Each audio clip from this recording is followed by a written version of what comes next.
Manny Machado and Miguel Andujar. AP, Robert Sabo Would at Soothe are raged to know that Manny Machado took a .222, .263, .222 line, with 4 singles in 18 at-bats, into Tuesday night's game between his Padres and the Diamondbacks at PETCO Park.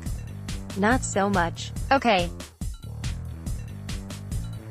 Well, then, there's this. Even with third baseman Miguel Andujar suffering a potentially season-ending injury before the season reached April, the Yankees will be better off in the long term having allowed the third baseman Machado to move to Ron Burgundy's hometown. You don't want to get too ahead of yourself, the young Andujar said through an interpreter Tuesday afternoon at Yankee Stadium, in his first comments since learning he slightly tore the labrum in his right shoulder, and while he spoke these words in response to a question about seeking a second opinion, the wisdom also applies to those Yankees enthusiasts wishing, now more than ever, the team had wooed the 4-time All-Star Machado to the Bronx rather than place their chips on Andujar following a stellar rookie campaign. For if the worst-case scenario emerges here, if 2 weeks of rest and physical therapy don't keep Andujar away from surgery that would sideline him until 2020, we're still talking about a 1-year headache. And you don't fix that with 10 years worth of ill-fitting aspirin. This goes down as a freak injury, an ailment incurred by an aggressive act of diving back to third base in Sunday's loss to the Orioles, suffered by a player who had established a pattern of durability first in the minor leagues and then in the majors last year. A player whose conduct in the face of adversity Monday made you believe all the more that he's the sort of guy you want as a franchise pillar. I'm optimistic, because my shoulder is strong, Andujar said, and he appeared as relaxed as someone listening to enjoyable music in a car's passenger seat. Quote, "The probability of me working through this and getting back on the field is there. Hey, maybe he'll beat the odds and all will be well.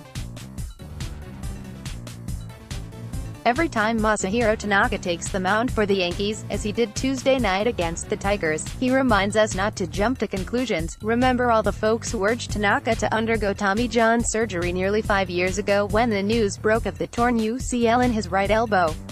If Andujar doesn't, though, if he goes under the knife and focuses on next year, then he's worth giving another chance next spring. Especially with a high-quality DJ LeMahieu, set to get most of the reps at the hot corner in Andujar's absence, signed through next season, and, for what it's worth, off to a very nice start in pinstripes. And with shortstop Didi Gregorius progressing well from Tommy John surgery and very interested in sticking around for the long term. At one juncture during this past, wacky offseason, I advocated the Yankees sign Machado if they could keep the total commitment under $200 million, and that looked to be somewhat feasible based on what we knew of Machado's market.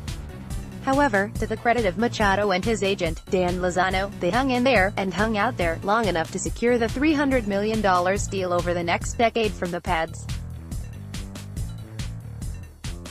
And the Yankees would have been crazy to match that given the questions about Machado's personality that came into focus last October.